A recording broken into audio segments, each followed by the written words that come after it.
마라나타. 여행자는 요구하고 순례자는 감사한다.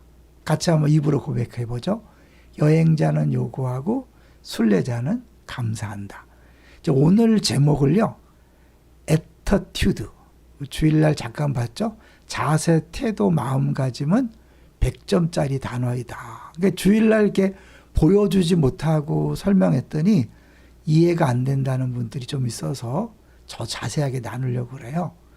우리 요거는 이제 우리 오간사님이 주일날 잘 만들어 주신 거잖아요.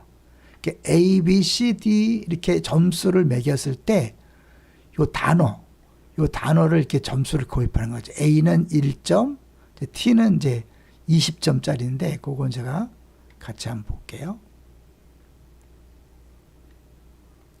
제가 일부러 표를 짜봤어요. A는 1점이고 B는 2점이고 C 3점, 4점 이렇게 5점, 6점, 7점, 8점 이렇게 쭉 나가는 거죠. 그래서 끝에 24, 26까지 이렇게 매겨놓고 이제 어떻게 보면 약간 게임 같은 거죠.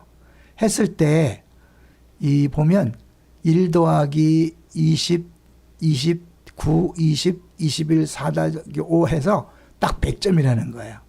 이게 재미난 이유는 뭐냐면 러브 있죠. 러브. LOV를 점수 매겨보니까 54점. 행운이란 럭크. 럭키잖아요. 럭키.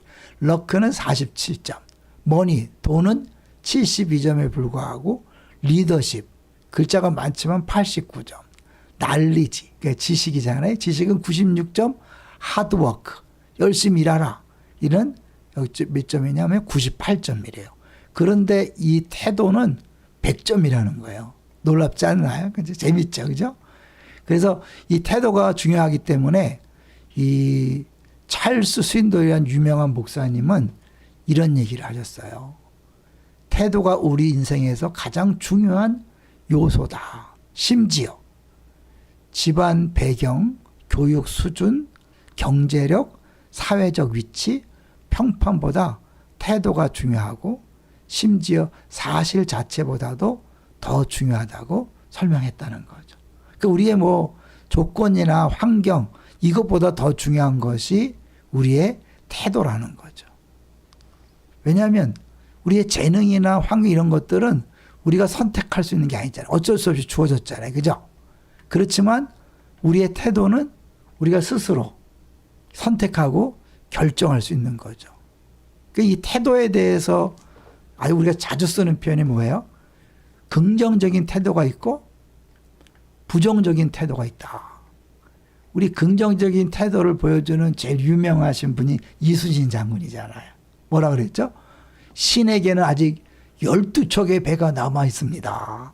적군이 막 수백 척 있지만 사람들에게 신에게는 이제 뭐 임금한테 하는 거겠죠. 신에게는 아직 12척의 배가 수백 대 앞에 12척이 뭐가 되겠어요. 그러나 긍정적인 태도는 12척을 소중히 보는 거죠. 그런가 하면 부정적인 태도는요. 99개를 갖고 있어도 하나 없다고 불평하는 거죠. 성경적으로는 가나안에 12명의 정탐꾼을 보냈을 때 10명은 부정적인 태도로 보고했고 2명은 긍정적인 태도로 보고했잖아요. 부정적인 사람은 우린 메뚜기에 불과합니다. 메뚜기 증후군. 그런데 긍정적인 태도로 했던 여호수아와 갈렙은 그들은 우리의 밥입니다. 그렇기 때문에 크면 클수록 더 좋습니다. 라고 하는 거죠. 재미난 얘기가 있더라고요. 윈스턴 처칠이라고 유명한 영국 수상이 있잖아요. 처음 하원 의원 선거에 출마해서 합동연설을 할 때 상대 후보가 거칠게 공격했대요. 처칠 후보는 늦잠을 자는 잠꾸러기입니다. 게으른 사람을 의회에 보내도 되겠습니까? 당시에 처칠은 단신에다가 배가 불룩 나와서 게으른 이미지에 매우 잘 어울렸다는 거죠. 이거에 대해서 처칠은 어떤 태도로 반응했을까요? 여기 재밌어요. 처칠은 하지만 그는 상대방의 인신 공격에도 여유를 잃지 않았다. 여러분, 저 후보도 저처럼 아름다운 부인과 함께 산다면 아침에 일찍 일어나기가 쉬울까요?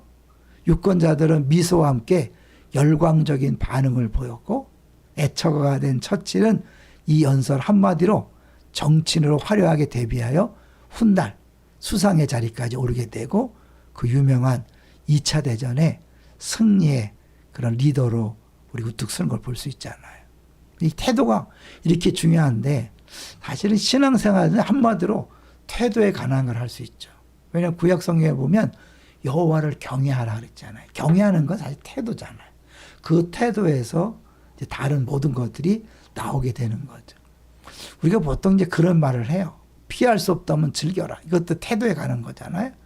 그런데 그 아들이 불치병으로 고생하는 그런 경우에서도 이 배우 채필립 아내가 암투병 어린아이가 쓴 편지가 있는데 그 내용 중에 하나가 뭐냐면 이 시간이 빨리 지나가길 기도하지 않는다.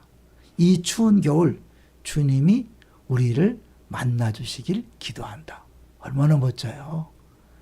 사실 우리는 막 어려우면 이 또한 지나가리라. 그 빨리 지나갔으면 좋겠지만 하나님 주신 거잖아요. 그렇다는 건 그 안에 특별한 계획이 있는 것이고 목적이 있으니까 무조건 지나가게 해달라는 것이 아니라 그걸 허락하신 하나님을 만나게 해달라고 기도하는 거 중요하죠. 그런 의미에서요. 하나님 우리가 원하시는 뜻이 있잖아요. 3가지 유명하잖아요. 항상 기뻐하라, 쉬지 말고 기도하라, 범사에 감사하라.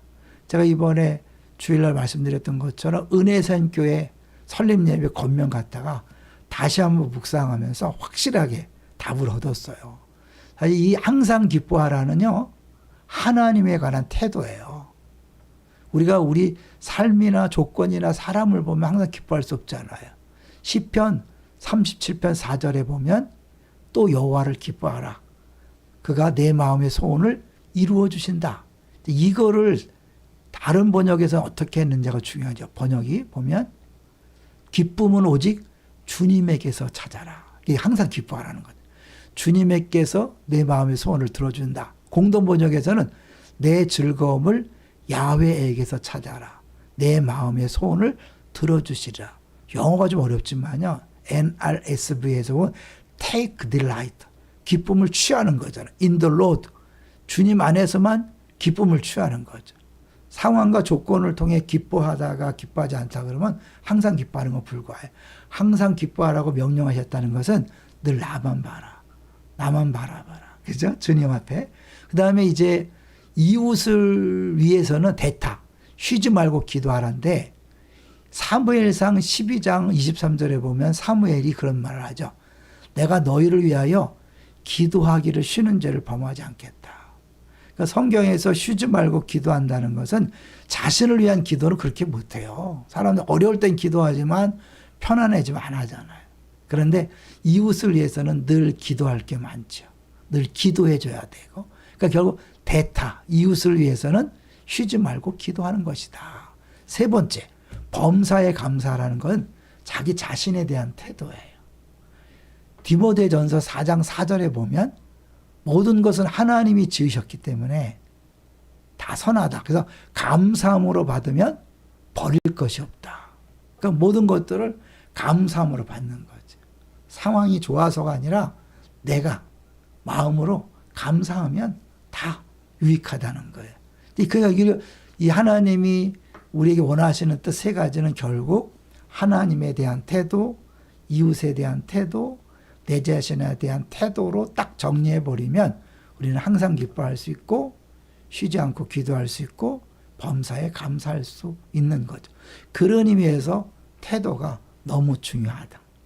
다시 한번 하나님께서 어떠한 상황 조건 어떠한 만남을 주는 것에 상관없이 우리의 하나님 앞에 올바른 태도를 통해서 정말 행복한 신앙생활 되시기를 주의 이름으로 축원합니다. 할렐루야.